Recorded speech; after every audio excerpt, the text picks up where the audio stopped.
Continuing with video number 3, our dialogue on race with Bill Treasurer and Ahli Moore. Again, these are questions that Bill is asking from a racist standpoint. So these are not necessarily Bill's, well, they're definitely not Bill's authentic questions, but they're questions that we've heard, both he and I have heard in the past, and he's asking them of me to get my open and honest answer. Some whites think that it's racist to have a Black entertainment network or a whole month devoted to Black pride. If whites had a white entertainment network, or if they had a white pride month, they argue, whites would be vilified. What's your take? Well, so I'll go in reverse order. So in terms of the white Pride Month or whatever you phrased it, we do have that. It's called every month of the year. You know, the Black History Month started from a week, and then it got extended to a month. And the reason why that month is so important is because if you look at history books and you go back and think through your own education, I grew up in the public education system. Proud graduate of a public elementary school, middle school, high school, and even a public university. Got 2 degrees from Florida State University before I later went to a private university. And you're soon to be doctor. Yeah, thank you. In the education system, in particularly the public education system, even in predominantly Black municipalities and cities, we weren't taught the entire history of Black achievement, Black history in general, Black contributions. And so this notion of a Black week that then got extended into a Black month was simply to say there's a big part of history that is not being taught in an accurate depiction of what Black people went through and what they gave to this country. So let's take some time to recognize the Carter G. Woodsons, to recognize the Frederick Douglasses, to recognize the Charles Drews, to recognize all of the people that when we were learning about the scientists and the artists and the historians, these people were somehow left out of our history books, right? These people, unless my mother and my grandparents taught me about them, or I went to the public library and looked them up, there was no historical references about these people in my upbringing. And so speaking specifically about, the second part of your question about Black history, without this level of education, people walk around on a daily basis, unless they get to a university that then teaches, a Black history course or an African American studies, curriculum, they grow up not having the slightest idea about their own history, let alone people who are not Black understanding the fabric of this country is woven with the contributions of Black people at every turn. And so they go through life with this false narrative of, Black people take from this country in welfare, but they've never given back, when they don't understand. And Charles Drew is one that I bring up all the time. This man perfected blood plasma. Things like that are important to understand in history. And so every time you go into the hospital and you receive blood plasma and you're going through an operation, those are the types of moments where the significance of Black contributions need to be recognized. Every time you stop at a stoplight, every time you reference just things in your everyday life, terminology that you use, like the real McCoy and all those things, they all emanate from Black contributions. And so Black History Month is absolutely still important, still necessary. You would hope that one day you wouldn't need it because people would understand the historical significance of the contributions of African Americans to this country. but we don't exist in that society right now. That doesn't exist, so it's still necessary. Now, the first part of your question dealt with the idea of having a Black entertainment network, or a Black channel. Well, if you look at the other, especially when I was growing up and you were growing up, every 99% of the programming on television was lily white. The idea of a family was the Leave It to Beaver, Wally Cleaver and his family, right?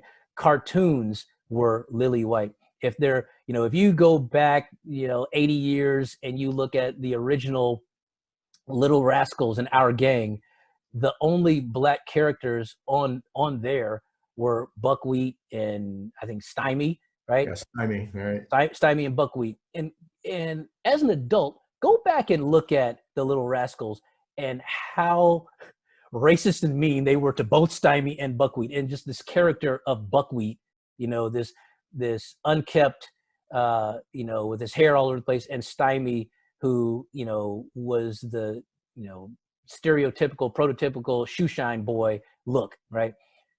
We needed a network, and we need a network that shows positive African American images, that breaks stereotypes. Now, I have an issue with some of the Black shows that are on TV that show, some of the shows are just plain ignorant in my opinion. But at the same time, the balance of that is there are shows that are dedicated to showing, once again, going back to the Black history point, that show the contributions of Black people to this society. And so when someone says, well, why do you, I saw an interview one time and someone said, well, they have their BET. Well, the answer to that is then you have the other 99 stations, right? And so this whole notion, if you're going to say that a Black entertainment channel or Black entertainment TV is racist, well, then we should also say that any channel that is dedicated to the arts and culture of one specific ethnicity is then also racist. If you go to your cable television, you will find channels dedicated to Asian culture, to Latino culture, to Pacific Islander culture, to all types of cultures. And you'll also find that still 99% of the programming is geared towards the predominant culture, which is white culture. So I don't have a problem with channels that are dedicated to different ethnicities. I don't have a problem with a channel if it was called Black entertainment or whatever else. And often that's the only way that people will get what, an unbiased view of news and other cultural happenings that they otherwise wouldn't get on the other channels. All right. So here's a question that involves John Wayne. In a 1971 interview with Playboy magazine, John Wayne said, I believe in white supremacy. He said, I believe in white supremacy until Blacks are educated to the point of responsibility. Are Blacks undereducated, and does that equate to whites being superior? Okay, so first of all, nothing equates to any ethnicity being superior over any other ethnicity. This concept or this notion of supremacy, whether it be in intellect, whether it be in physical prowess, regardless of what it is a myth, right? Where you are raised and how you are raised will often determines, it's nature versus nurture, but the nurturing of you, if you are born into and raised in a culture where you are afforded things that another culture doesn't have, then in the end, you may still have more than someone who's born into poverty or someone who's born in what is termed a third world country. Along those same lines, and we talked about this earlier, I do believe that everyone has the ability to, break free of those things that have traditionally held people back. But this concept that people are born into some ability that makes them superior over anyone else is something that is just asinine to me. You are now obviously based on where you're from, and again, I go back to this ethnicity. There are certain characteristics in terms of your ability to have or ward off certain diseases, things like that. But for every, so my biological father had sickle cell anemia, and he passed away from it. And so someone will say, well, see, look, black people have sickle cell and white people don't. Well, there's a myriad of other issues, challenges, physical challenges that people of European descent have, that people of Asian descent don't have. There are things that people of Asian descent have that people of African descent don't have. And so this concept that one race or one ethnicity could be born superior to another is completely ludicrous. But along the educational front, again, John Wayne is speaking from his own ignorance, and he's speaking from his life in the 40s, 50s, 60s. Let's remember how education and the educational system works now, worked then, and worked before then, in which we were not allowed to be educated in the same schools at the same levels. People often say, what was the need for an HBCU, a historically black college or university, or why didn't we have those? Having an HBCU, isn't that inherently racist? We had HBCUs and we have HBCUs because people of color were not allowed to go to predominantly or all white institutions, universities and institutions. When you look at the geographical location of HBCUs, and I'll use Tallahassee, where I went to school. I went to Florida State University. FAMU is literally across the street from Florida State. Why? Because when Florida State was founded, black people weren't allowed to go to Florida State. And so that's why you have FAMU across the street. When you go into, you go into the city of Houston, which I recently visited, Texas Southern is literally right down the street from the University of Houston. And this is repeated across, particularly in the Southeast, the Southern United States, the North and Northeast, where you have historically black colleges and universities right down the street from the white institutions, because we were not allowed to be educated, right? And so we had to build these places. And so when people speak about lack of education of black people, let's understand where it started, that it was against the law for black people to be educated, to know how to read and write. When Mary McLeod Bethune started what is now Bethune-Cookman University, right? It started with just a handful of students in the basement of a church, and now it's a university,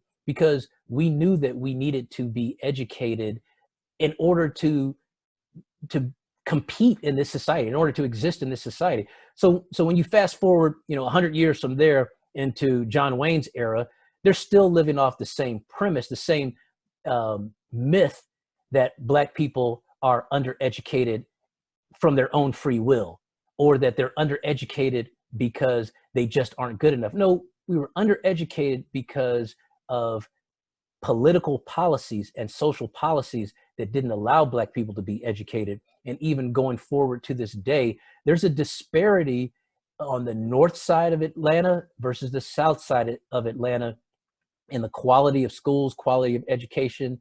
That's no fault of the citizens who live there, and no fault of the students in the schools, but it is the fault of our school system, of our elected officials who, when we desegregated the schools, we said that it was illegal to separate people based on race, but we didn't make the schools equal in terms of the amount of money that gets pumped into different school districts, into the quality of education that people receive in the different school districts. So this question is, it's still absolutely relevant, but it also shows the mythology and the misunderstanding that people continue to hold in equating lack of quality education with lack of ability to be educated.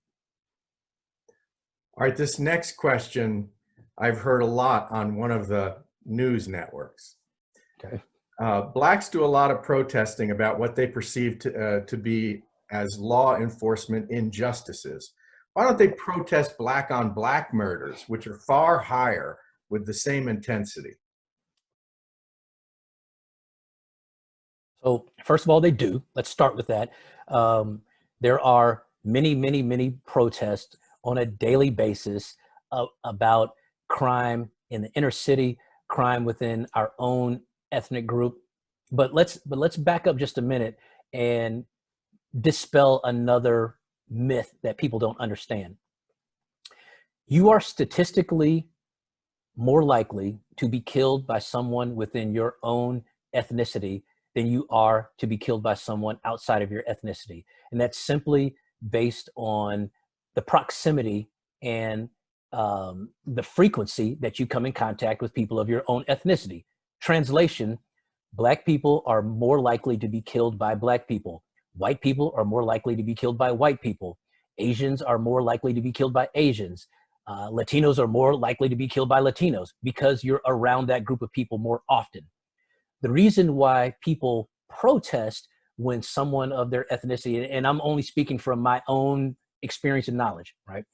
The reason why African Americans protest when they are killed by someone outside of their ethnicity is because it usually points to a bigger problem around racism, around police brutality, around, unequal treatment of this person. So when a Black person is hunted down and shot, or is dragged from the back of a car, or is shot 32 times because they pulled out their cell phone and 8 officers said, "We thought he had a gun."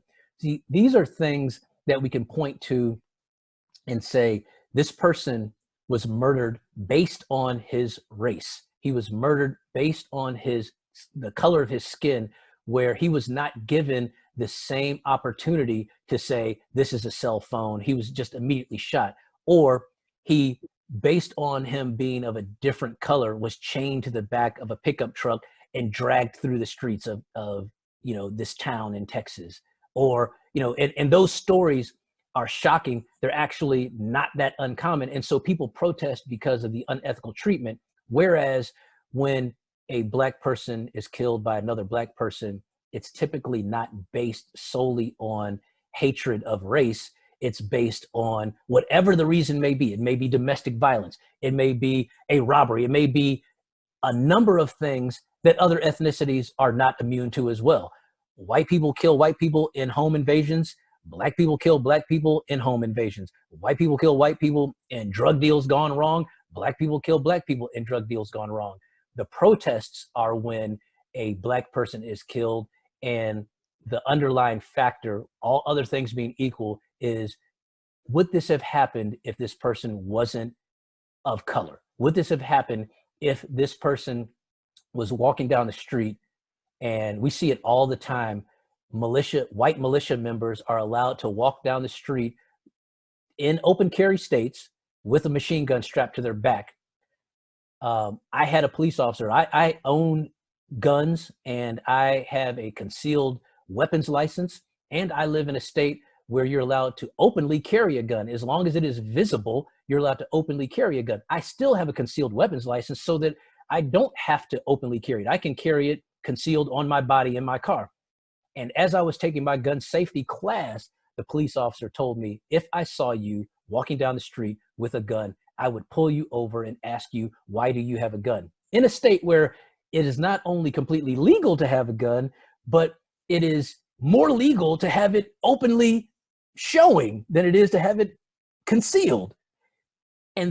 But if I was pulled over, or Lord forbid I was shot because they said I'm walking down the street with a gun, and then I get shot by a police officer, that's when the people protest. And so that's my take on why we protest when a Black person is killed, harassed, or whatever, by someone who's not Black, versus the problem of Black on Black crime, which is just another way of saying crime. Because as I alluded to in the first part of my question, Black on Black crime is the same as white on white crime, is the same as Asian on Asian crime. There's no difference.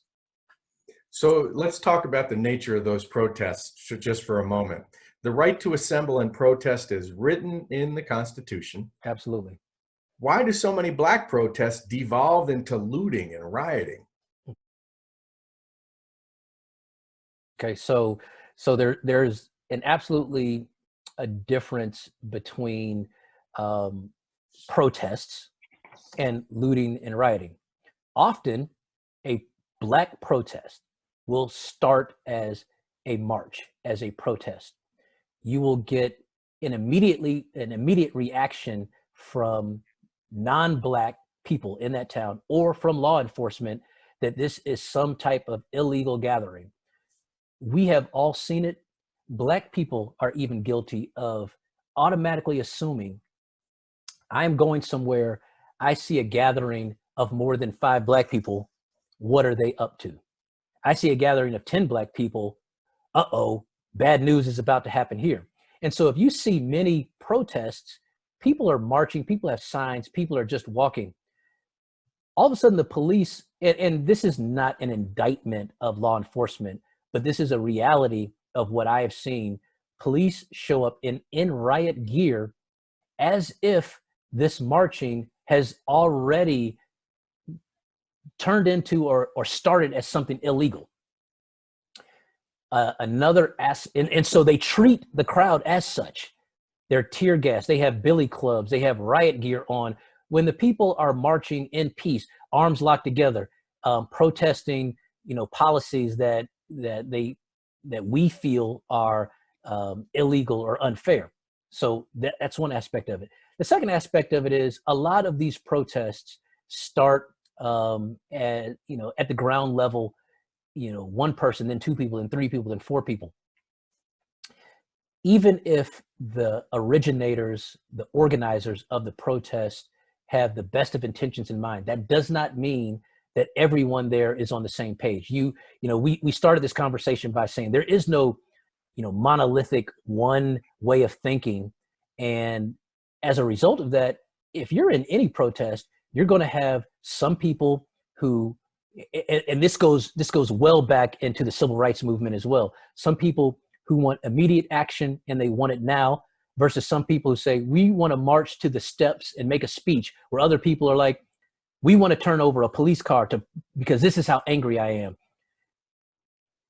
A black person was killed, and therefore I want an eye for an eye. I want blood to be shed on the other end as well. I'll also say this, peaceful protests and peaceful sit-ins don't get the same publicity that a riot gets, or that a civil unrest, civil disobedience gets. If I march to the front of the student union because I feel like there's some injustice happening on a university's campus, it doesn't make the news.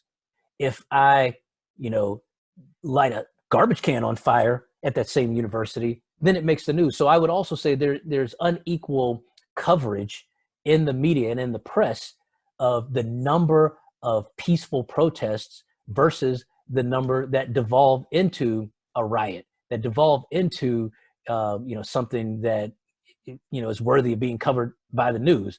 And then the last point that I'll make is this: a lot of what we term to be riots and looting are the reaction of people that have been discriminated against, held down for decades and centuries. And so what you see are the frustrations of people bubbling over and exploding, right? You see people saying, by any means, we are going to make a statement. Now, I disagree with violent acts. I disagree with looting in your own neighborhood.